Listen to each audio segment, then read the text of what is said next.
Stuart McMillan, to be followed by Jeremy Balfour. Thank you very much, Presiding Officer. Presiding Officer, I actually do welcome this debate and the dialogue regarding the place principle, and certainly listening to some colleagues in the Chamber, you'd think that life was perfect pre the SNP government coming to power in 2007. And life certainly wasn't perfect for many, many people. Life certainly wasn't perfect, Mr Finlay, for many, many people in my community, as well as the community that you represent as well. Now, the collective focus to support inclusive economic growth, to create places which are both successful and sustainable, isn't just a well-intentioned target, but it's actually a common-sense approach. Now, as we have heard already from some colleagues today, this collaborative approach to designing the principle is welcome, but it should have happened many, many years ago. Now, thankfully, the silo mentality of working in some aspects of the public sector started to change some years ago, and this has certainly moved forward since 2007.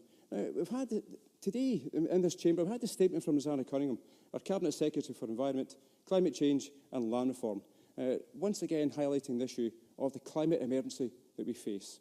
And the Cabinet Secretary spoke earlier on regarding the Scottish Government, all the Cabinet Secretaries and the Ministers, to be looking at all the current activities to examine what we need to do to actually help our climate. Now, Presiding Officer, whether it's climate change, whether it's health and social care partnerships, or whether it's the place principle, it's work that can only improve our country and also the opportunities for our population.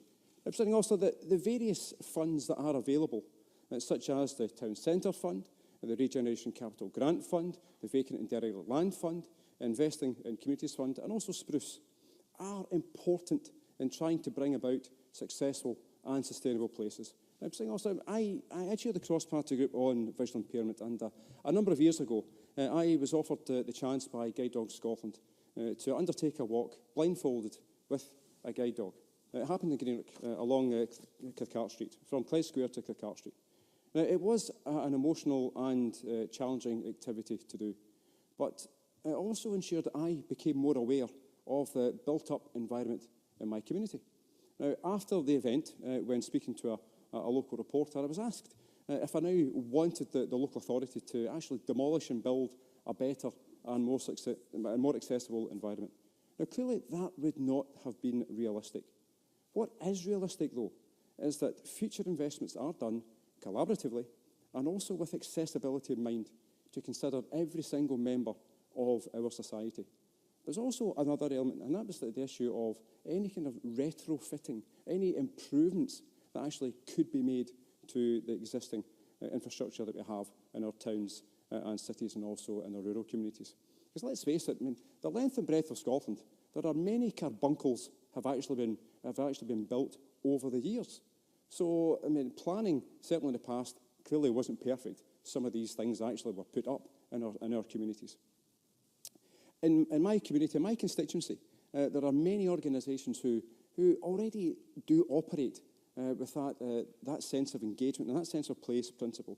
There's quite a number. I mean, your voice and Inverclyde Carer Centre are hugely important in actually getting that message over to the elected politicians.